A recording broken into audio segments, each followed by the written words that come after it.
మూడో రోజు ఆట ముగిసే సమయానికి టీమిండియా మొదటి టెస్ట్పై పూర్తిగా పట్టు సాధించింది. ఫస్ట్ ఇన్నింగ్స్ లీడ్ 178 పరుగులు సాధించింది.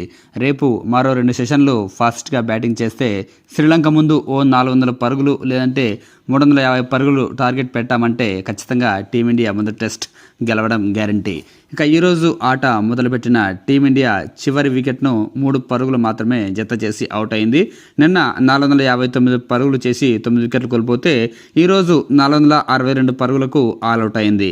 పెద్దగా పరుగులేమీ చేయలేదు. చివరి వికెట్ తొందరగానే కోల్పోయింది. ఆ తర్వాత బ్యాటింగ్ ప్రారంభించిన శ్రీలంక ఫస్ట్ ఓవర్లోనే భారీ షాక్ తగిలింది. శ్రీలంకపై మ్యాచ్లు అంటేనే రెచ్చిపోయే మహమ్మద్ సిరాజ్ మరోసారి శ్రీలంకపై తన ఫామ్ను కొనసాగించాడు.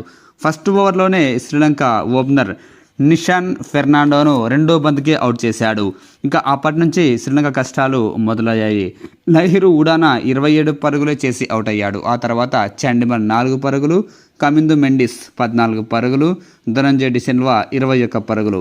ఇలా ఫాస్ట్ బౌలర్తో పాటు స్పిన్నర్ మానవ్ సుతార్ వరుసగా 2 వికెట్లు, కుల్దీప్ యాదవ్, రవీంద్ర జడేజా ఇలా వికెట్లు 1 by 1 వికెట్లు తీయడంతో శ్రీలంక ఒకానొక స్టేజ్లో 25 ఓవర్లకు 90 పరుగులకే 5 వికెట్లు కోల్పోయింది.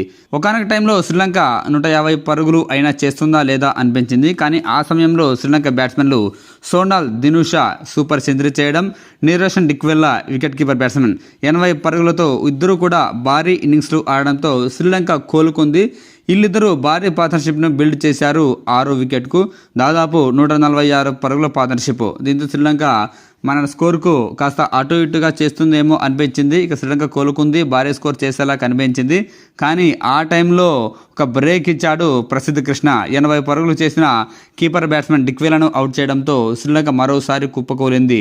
సోనాల్ దినుష్ ఎగ్జాక్ట్లీ 100 పరుగులు చేసి అవుట్ అయితే ఆ తర్వాత లోయర్ ఆర్డర్ మరోసారి మానవ్ సుతార్ దెబ్బ కొట్టాడు. జయసూర్య 10 పరుగులు, కుమార 10 పరుగులు చేయడంతో ఇక శ్రీలంక ఏ దశలో కూడా భారీ స్కోర్ చేసేలా కనిపించలేదు. ముఖ్యంగా టీమిండియా స్పిన్నర్ల దెబ్బకు శ్రీలంక బ్యాట్స్మెన్ల దగ్గర సమాధానం లేకుండా పోయింది. మానవ్ సుతార్ ఆల్మోస్ట్ 22 ఓవర్లు బౌలింగ్ వేసి 76 పరుగులు 4 వికెట్లు తీస్తే ఆల్రౌండర్ రవీంద్ర జడేజా కూడా 3 వికెట్లతో సత్తా చాటాడు. అటు ఫాస్ట్ బౌలర్లు సిరాజ్, కృష్ణ 1 వికెట్ తీస్తే కుల్దీప్ యాదవ్ కూడా 1 వికెట్ తీశాడు. సో మన బౌలర్లు 5 మంది బౌలింగ్ వేస్తే 5 మంది కూడా మినిమం 1 వికెట్ తీశారు. ఎటొచ్చి శ్రీలంక ఆ ఒక్క పార్ట్నర్షిప్ మినహాయిస్తే ఎక్కడా కూడా కనీసం 50 పరుగుల పార్ట్నర్షిప్ నమోదు కాలేదు. దీంతో టీమిండియాకు ఫస్ట్ ఇన్నింగ్స్ లీడ్ భారీగా సాధించింది. ఆల్మోస్ట్ ఇప్పటికే 178 పరుగుల పార్ట్నర్షిప్ లభించింది.